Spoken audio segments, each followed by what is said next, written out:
Welcome everybody, it's time for a new song breakdown. I'm Casate Cruz, progressive house and melodic techno DJ and producer, and today we will have a closer look on my brand new track, Believe.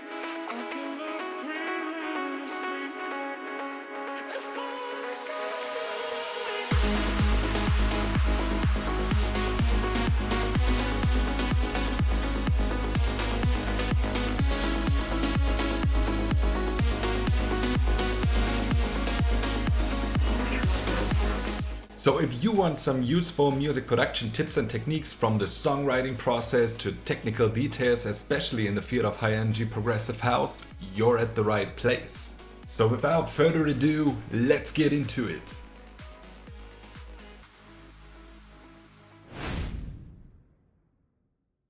So every song has a key element. This can be the bass, the drums, the melody, or some vocals. And in this track, the major element is the synth lead with its bright and massive presence throughout the whole track.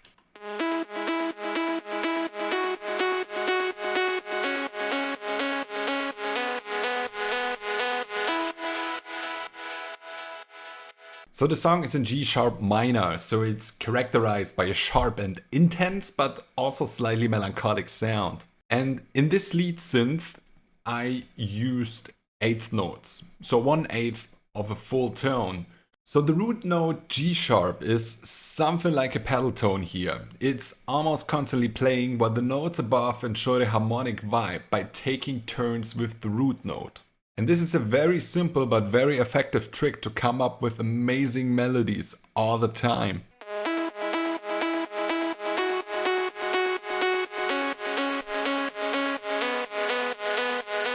So we're almost using the full range of the scale, while at the same time we're keeping a simple melody structure that the listener can easily follow. The real power, of course, comes from the processing. So this is our melody unprocessed.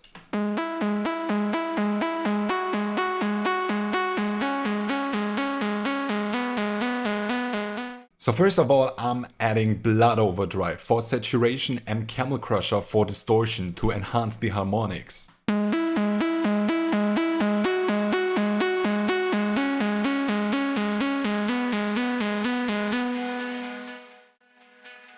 Since this is a very bright synth, I'm also adding an EQ to cut the low frequencies. And then we also have delay, reverb, and OTT for some multi-band compression. And this makes a very massive soundscape.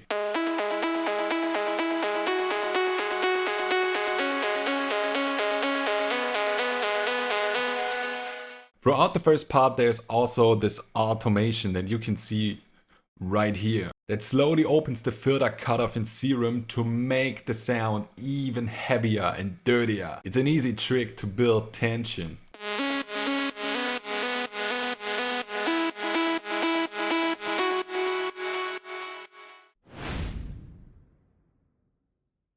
So now that we have our main element, let's have a look on the other elements of the first part. As I always say, no song without kick and bass, and this is pretty straightforward since I wanted to keep the low end as clean as possible. I aimed for a full and powerful sound, but without fancy tricks or too much layering, since our synth is already in the spotlight.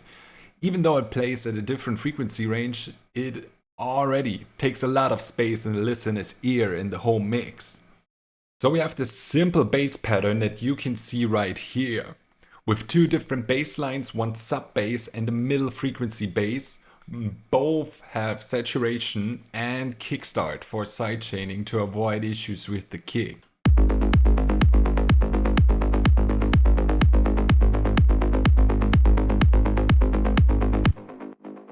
Then we also have a sharp rolling head and also a very sharp open head.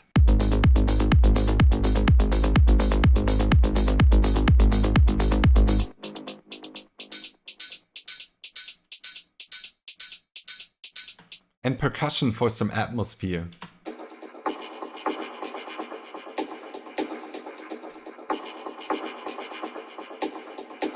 If you want to know more on how I mix my drums, check out my last song breakdown because I explained it there in detail. So, and then there's also a crash with one reversed hit to introduce new sections.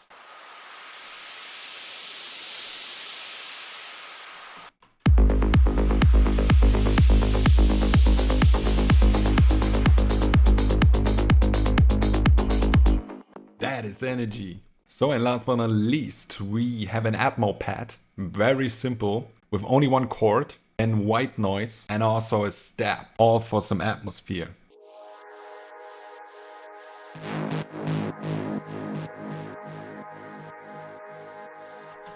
And all together with the main lead, we now have this powerful first part of the song.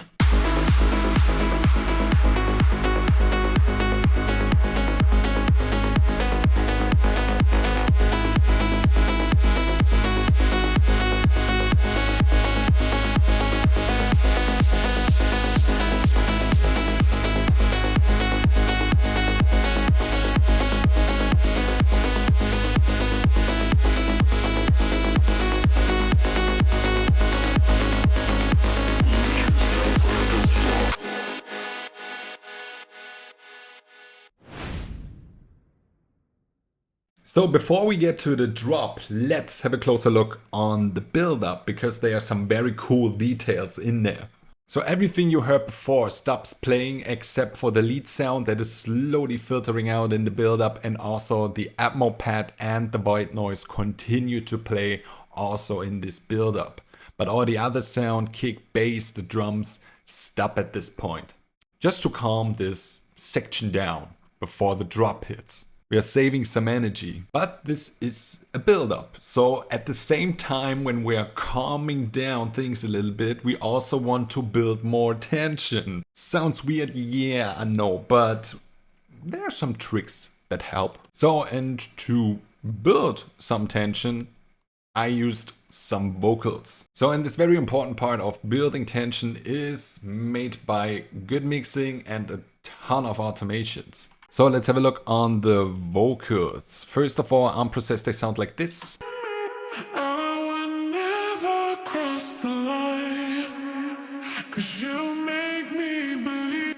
Well, actually, unprocessed is the wrong word since this is a wet sample, so it already has some processing, but I'm doing even more processing because we can get even more out of the vocals. So first of all, I'm increasing saturation with BB tubes. Then we have an EQ to cut the low frequencies. We don't want the low end here. Then we have even more reverb, even more delay.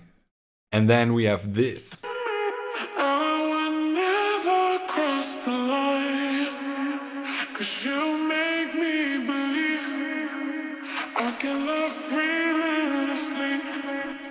And of course you also see 3 tracks, so we have our main track and then another one that is panned 40% to the right and reduced in volume, and we also have another one that is panned 40% to the left, just we have massive and full sounding vocals this way. So, and now the amazing part, I put delay, reverb, stereo enhancer and balance for volume on the master channel and then automated the output. You can see these automations here at the top. So I already showed this trick in another video of mine, so maybe you're already familiar with it, but it never hurts to show it again. If it's nice, show it twice. So these effects do absolutely nothing except for the build-up section. The increasing amount of delay and reverb gives us some kind of washed out effect before the very clear and precise sound of the drop hits. It's a major difference. And the reduced amount of stereo separation and volume saves energy.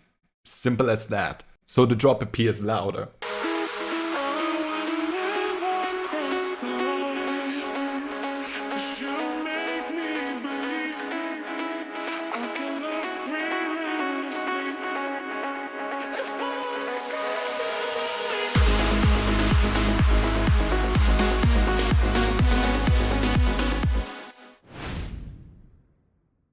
So you already heard a little bit of the drop, and it's massive because of 3 different layers we're using here. The main layer,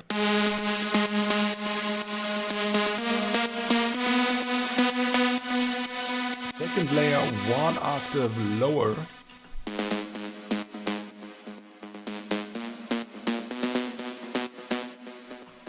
And the third layer, same octave as the main layer.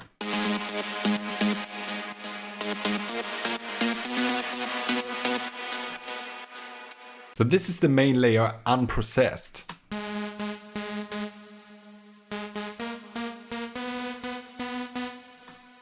First of all, you know the drill, blood overdrive for some saturation, camel crusher for some distortion,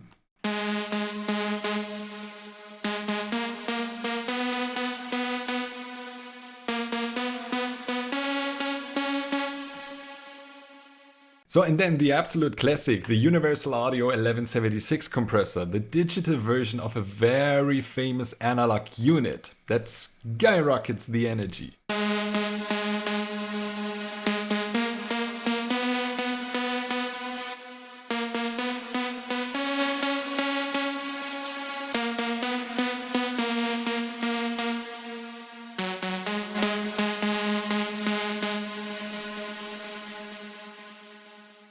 Man, this thing is crazy. So if you're looking for a compressor with the most precision possible, it's this one. So then we have even more of the essentials, you could say. We have delay, we have reverb, and we have OTT again for multiband compression. Then stereo, enhancer, and you know it, you love it, at least I love it, kickstart. So layer number 2 and 3 have a little bit less processing. They have saturation, distortion, EQ, multiband compression and kickstart, all with the same parameters as the main lead layer. And all together we have this massive drop lead.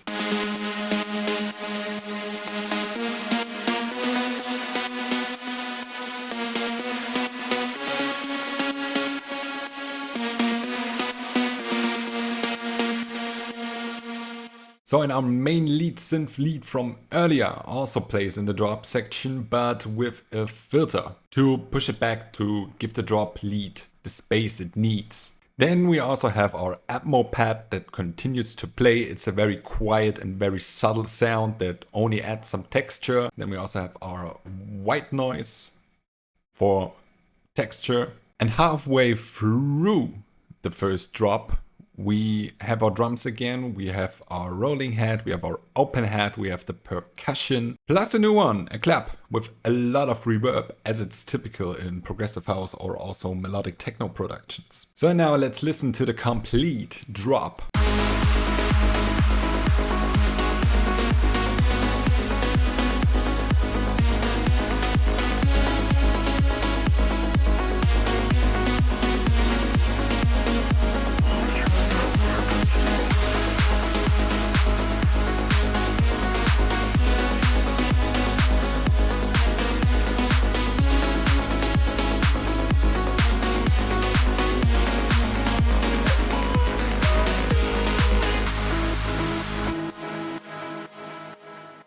So and that's it for this song breakdown. I hope you got some useful tips and techniques that you can use for your own productions. If you like this video, please give thumbs up and subscribe to this channel. Every bit of support is helping so much and helps me to make my music and also videos like this. So it's so much appreciated. Thank you. If you want more advice, check out my other song breakdowns, and if you have any questions on the things we discussed in this video, just let me know in the comments down below. Until then, have an amazing day or night and see you soon.